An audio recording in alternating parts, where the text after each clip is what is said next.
And Allah has the supreme examples. Tawakkul is putting your full trust on Allah, who has the supreme examples, Allah subhanahu wa ta'ala. You may go through dark tunnels in your life. That's part of life and a part of a believer's life. You think they're dark, but Allah always chooses what's best for you. عَجَبًا لِأَمْرِ الْمُؤْمِنِ إِنَّ أَمْرَهُ كُلَّهُ لَهُ خَيْرٌ. It's astonishing the matter of a believer. Everything that happens to him is good.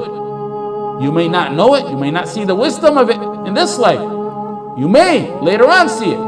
If you don't see it in this life, you will see it in the life after. Ibn Rajab mentioned the story of Qadi al-Maristan. He said about himself, Qadi al-Maristan, he said, I was hungry one day in Mecca. And I became hungry one day that I couldn't find anything to eat.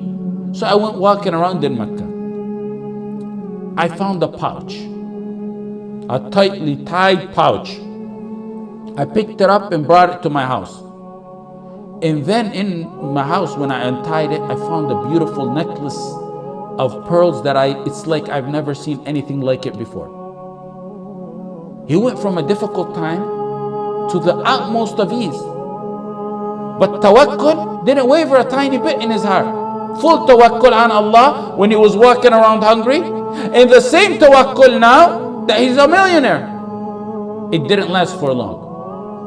The circumstance changed, but tawakkul remains firm. Unwavering tawakkul. As soon as he walked in Mecca, right after that, he walked in Mecca, he heard the old man calling out, I lost the necklace and I have 500 dinar reward for whoever brings me back the necklace. He said, I called the old man. That was bad news for him. He thought he was a millionaire. He said, I called the old man. Come to my house. I think I have your pouch. So he told the old man, describe the necklace for me. He said the old man not only described the necklace, but he described the pouch and the string that was tied around the pouch and the number of pearls and the string that held the pearls together and every single detail about the necklace. So he said, I gave him the necklace. It had to have been him. No way could have knew that all those details.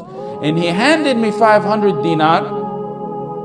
And just as I was about to take it, I thought to myself, he said, I don't deserve this. And I refused the reward. The man kept insisting on giving the reward. And it was as if Abu Bakr wanted to keep his reliance on Allah totally, refusing the reward for something he felt he really didn't deserve. He didn't do nothing to deserve that money. So the old man took the reward and left. Qadi al-Maristan, whose name is Abu Bakr, Kunya Abu Bakr, said, I left Mecca after that. And I took the ocean. And on the way, the ship began to sink. All the money on board sunk, and many of the passengers, most of them, died. He said, I seen a small raft while I was in the water. I held on to it, and the wind kept blowing me for such a long time until I got to an occupied island. When I landed on the island, he said, I immediately headed to the masjid, finding that there's no one there, so I began to recite Quran. The people attended the masjid. They came to me, stranger in town. They asked, could you teach us Quran? They seen him recited. Could you teach us Quran? He said, yes. And then they began to overwhelm him with gifts. Then he said, I seen pages in the masjid one day, so I began to read in them, pages of the Quran. They said, you even know how to read and write? He said, yes. They told him, will you teach us and our children how to read and write?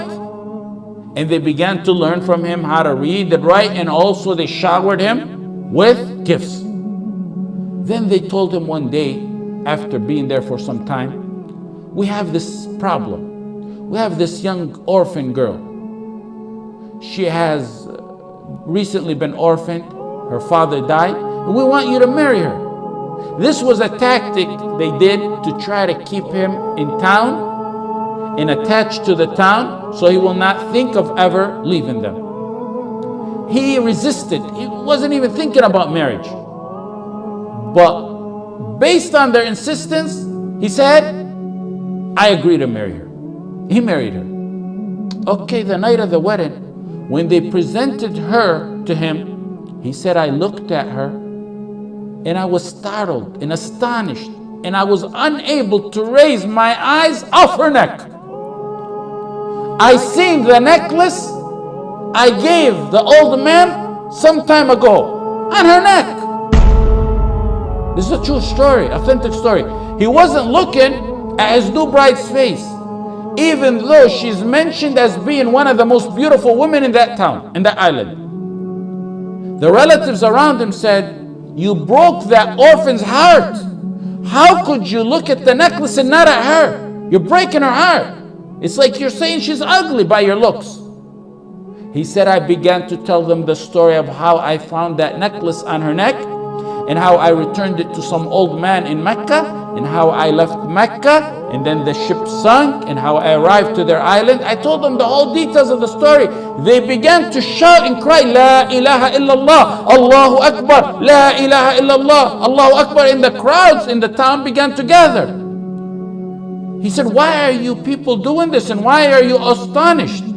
They told him, the man you gave the necklace to is the father of this girl.